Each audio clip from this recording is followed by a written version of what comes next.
Christus regnat, Christus imperat. Celebrate St. Pius X, Pope and Confessor. Pius X was Giuseppe Sarto, was born in Riese, near Venezia, on June 2, 1835. He was first a parish priest, then he became the Bishop of Mantua, and eventually he then became the Patriarch of Venice, and then he was elected as the Pope after the long pontificate of Leo XIII. Pope Pius X used to have a very simple life as a parish priest, and one of his characteristics during his pontificate was to still stick to those penances and to that simple life he used to have as a parish priest, especially cherishing poverty. Pius X wanted, as he became the Pope, to make all his effort to defend the Catholic faith, to enhance the Catholic faith in the world. And that at his time, one of the major problems in the Church was the heresy of modernism, which was defined by this great Pope as the synthesis of all errors. Modernism, which was condemned by Pius X with some written interventions, encyclicals, was the attempt to transform the faith according to the sociological, philosophical way of thinking of the time.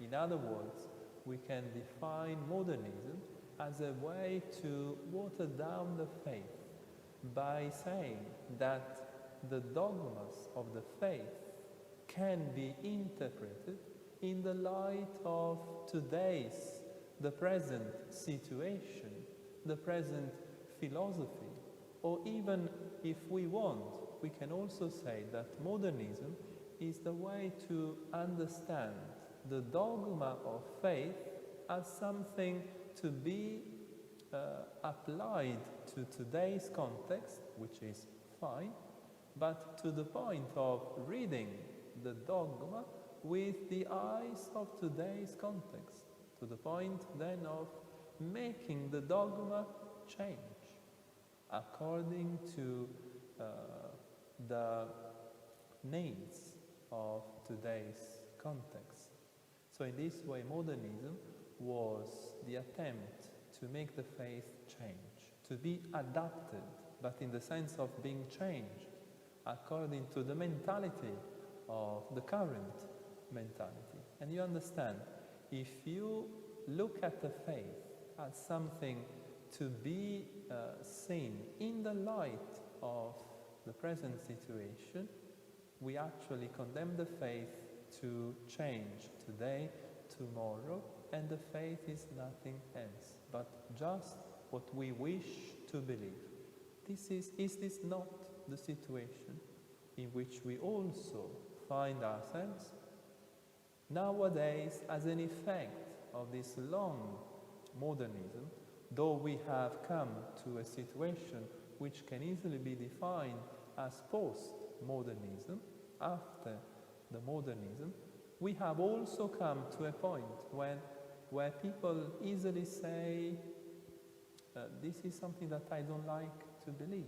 This is something I'm more keen on believing. So people easily choose what they like to believe, what is more in tune with their own understanding, their own mind. This is a post-effect, we could say, of this mentality, this modernism. Pius X wanted to fight against this heresy in order to be able to bring Christ always forward, to have Christ as the very center of faith and of the social life.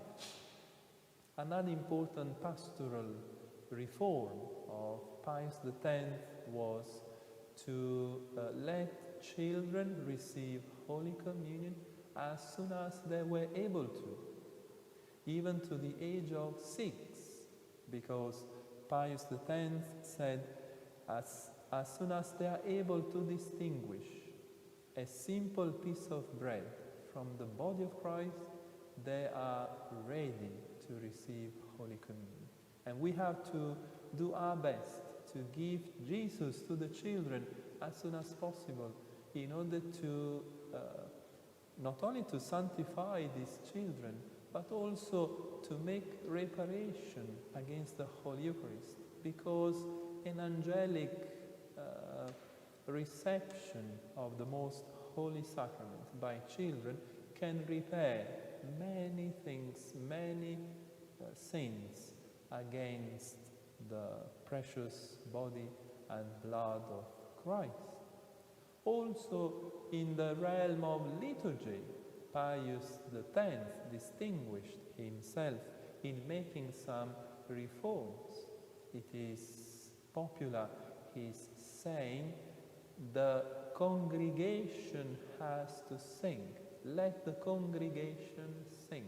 He reformed a bit the Gregorian chant, but he encouraged also the people to join for what they could in the singing of the Mass, so that this participation of the people in the Mass could also be something interior and visible. With Pius X, the Church was, there was a great testimony, especially because of the holiness of this man. People were astonished to see such a holy man, very zealous in defending the faith, in fighting against the errors, in correcting all possible deviations from the faith, at the same time a pope who was really poor. A pope who was, but without ostending, without showing off this poverty, so to speak. He was really poor. In fact, his pectoral cross that he used to wear was normally of very simple material. But no one could tell, because it was a very shining cross. This is only one thing to say, that he was able to bring together a great personal poverty together with his zeal for his ministry to confirm the brethren, because this is the ministry of the Pope, to confirm the faith of the Church by believing himself, by teaching the faith of the Church, giving first of all a good example himself of Christian holy life. Let us turn to St. Pius X today. We pray for our Holy Father the Pope, Pope Francis. We pray for the Church to have in such a great leader, Pope, an example in order to confirm the brethren, to enhance the life of the Church, the situation also, in order to make the Church a visible sign for all nations. Glory be to the Father, and to the Son, and to the Holy Spirit. It was in the beginning, is now, never shall be, world without end. Amen. Saint Pius X, pray for us. In the name of the Father, of the Son, of the Holy Spirit. Amen. Thank you for listening. Please remember to click subscribe and to hit the bell for notifications. And in this age of censorship, please consider helping support us at sensusfidelium.com. under the Donate and Support tab. There are plenty of ways to help support the work and to help grow and sustain the efforts of Sensus Fidelium in general. May God reward you, and thank you very much.